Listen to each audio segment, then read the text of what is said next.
My wife gave me the silent treatment for getting an income that's over triple hers. I snooped through her iPad only to find out about a plan she's been hiding from me, and now, I got back home from work early to catch her in the middle of the act.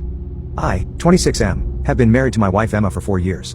She was a social work major who I met in one of my gen ed classes. I explained to her I was a mechanical engineering major. She then asked if I could tutor her in math, and that's how we began dating. Afterwards I decided to get my master's in Japanese to help me gain more career opportunities. My wife thought it was a silly idea, and said she wouldn't be funding it, so we decided to keep our finances separate. It wasn't a big deal since I was still working anyway. I just had less free time. So she was making more than me during this time. It all paid off, and I recently landed a high-paying job that came with more stress due to me having to travel to Japan often. I've really been wanting to get into gaming, so I invested in computer parts costing around $1,500. Once I took the parts out of the box, my wife noticed the receipt, and she asked how I could be so irresponsible with my money.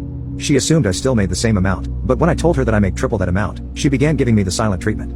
During this time, I began to notice my things were going missing. I wanted to go fishing with some friends one time, and when I was looking for my rods, she must have noticed and said she had given them to her uncle. I told her not to take my stuff without asking, but I didn't mind too much because they were old. So, I just bought some more. Another time, I was about to go to the gym, and I was looking for my pre-workout. I always keep 3 jars, yet each one of them were missing. I luckily had a can of Monster, and that helped. I asked my wife about them when she got home from work, and she said she gave them to her cousin. I asked her to reimburse me because they cost $50 a jar. She said I made enough to replace them, and just ignored me for the rest of the day. One day, when she thought I was asleep, she was talking to someone on the phone explaining how she's going to move my parents into our house.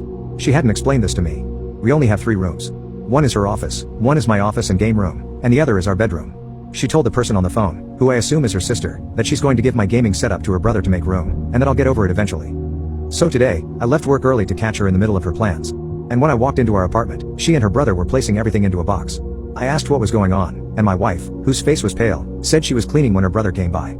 I asked him if he planned on taking my computer. Of course he denied.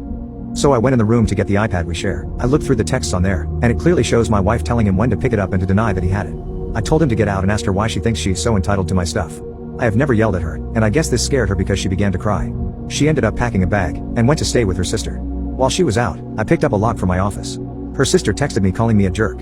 I am beginning to think I could have handled this better, and I'm looking for advice. Update 1. After about a week staying at her sister's house, Emma called me and asked if we could meet up. I agreed, and we met at a park. She apologized for everything, and said she thought she was doing what was best for everybody. I asked what if I just gave her own expensive makeup to my sister. She admitted that she would be upset. I then asked why she thought it would be any different for me. She didn't have a reason, and her sister told her how unfair she was being to me. We decided to give things another chance, and she moved back in. It was going well, until she started moving her things into my office. I asked her what she was doing, and she explained how she needed the room for her parents. I told her no, and that's not happening. I grabbed her things, and placed them back into her office. I told her that they could move in, but my space has to remain untouched. On top of that, we need to determine how bills are going to be paid. She called me a selfish jerk, and then ran back to her sister's. I guess her sister told her she was being inconsiderate once again. And apparently they got into an argument because the sister refuses to take their parents in, and said she's tired of hearing about her problems. I agree with her. Her sister has 4 kids. Her sister called and told me everything, and said that Emma went to her parents' house. I tried to call her, but she ignored my phone calls for 2 weeks. I decided I couldn't live like this, so I filed for divorce and handed it to her at her parents' house. She called and begged me to forgive her. I told her I'm not sure if I can. She refused to sign it until we went to counseling. I refused, and said she had 2 weeks to suggest that. So now, I live alone. She still refuses to sign the papers, but that doesn't stop the divorce. It just makes it harder.